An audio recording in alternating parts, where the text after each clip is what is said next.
We've had some, tough couple of weeks as far as headlines at the wide receiver position, but how have you seen your guys sort of block that out and continue to press forward, focus on Sunday's game? In my room, we live off the next man up. And, to me, it's no different than having an injury.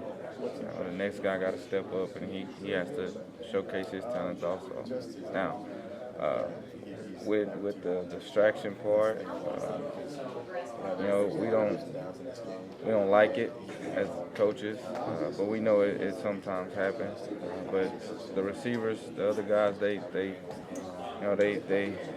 just take it in stride. They make sure they're focused and they're at the point where they just want to get out there and play.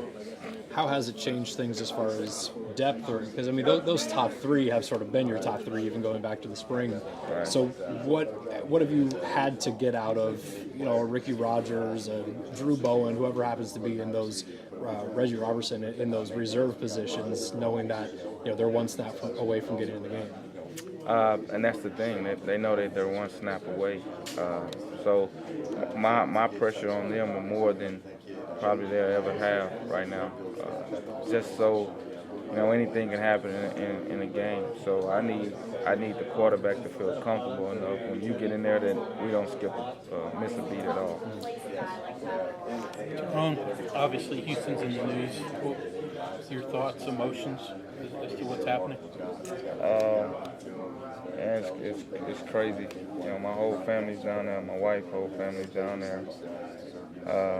We had family members had to get rescued. We got a couple of them in hotels. It's crazy.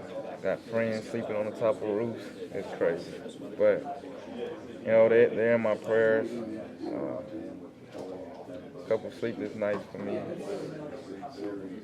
It happens. So it's crazy. Have you heard from your whole family, or do you know if everybody's okay? First couple of days didn't hear from a couple of them, but right now everybody's okay. More than anything, they're okay.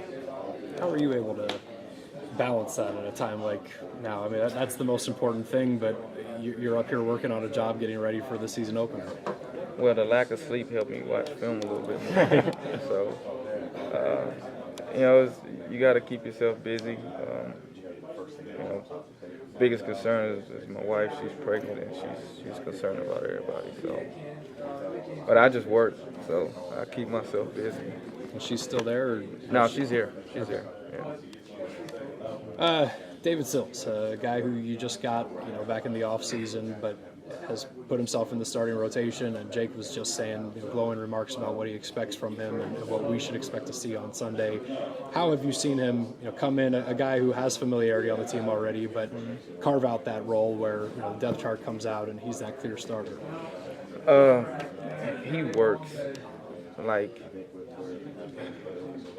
I haven't seen a kid that put in that much work and literally takes everything I say into consideration.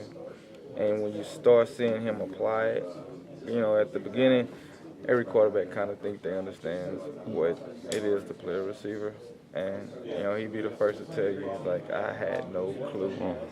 And, he really wrote down everything I said, and you can see it, like, as of right now, you can see everything that I've been saying in his actions. And, I mean, that's the key, just working. He works hard. He's a guy who was offered a scholarship as a quarterback in 8th grade.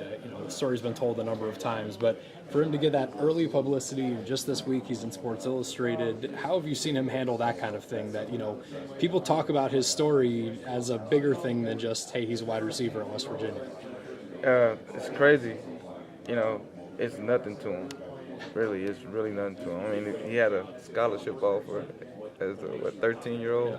So I'm pretty sure this isn't anything. I mean, he's so locked in. It's crazy. Like nothing can distract him or anything. So, what do you think of the biggest